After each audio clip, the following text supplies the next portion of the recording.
যাই হোক, এখন আমাদের সাবধানে নামতে হবে। আর ভিডিওটি স্কিপ করে নিলাম।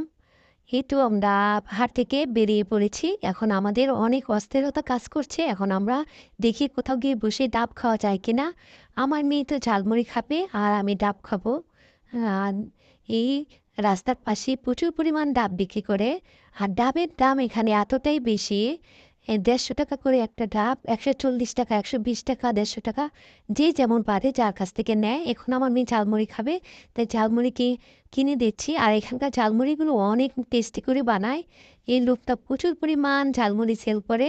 এখানে দেখতে পেলাম যে এই লোকের কাছে শুধু ঝালমুড়ি প্রচুর পরিমাণ সেল হচ্ছে। ওই দেখো কি বানায়।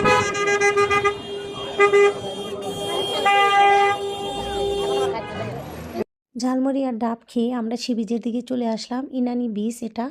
ইনানি বিচ একদম কোলাহলমুক্ত, কোনো লোকজন বেশ কম, কিন্তু বিশাল বড় বিচ। এই বিচে কিন্তু শৈবালগুলো খুব ভয়ানক, পায়ে লেগে যায়। ছোট ছোট শামুক আছে, সাবধানে হাঁটতে হবে। কারণ এখানে কিন্তু অনেক অনেক রোদ, কিন্তু রোদের পরিমাণটা কিন্তু গায়ে লাগছে না, কারণ এখানে হালকা আবহাওয়া, ঠান্ডা বাতাস এবং ভালো লাগার মতো পরিবেশ। সাইডে মেরিন ড্রাইভ, পাহাড়, আর অপর পাশে এই যে বিশাল বড় সি বিচ। কতটা ভালো লাগছে বলে বোঝাতে পারবো না।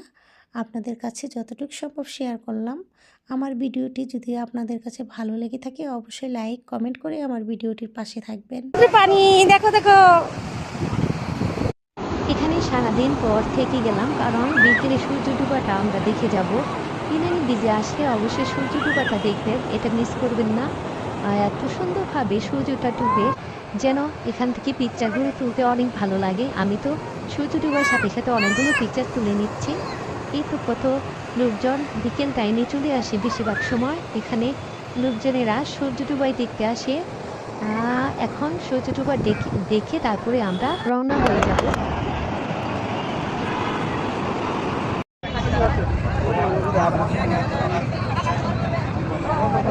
গুড ইভিনিং, সন্ধ্যার সময় ইনানি ইনানি বাই বাই, চলে যাচ্ছি আমরা।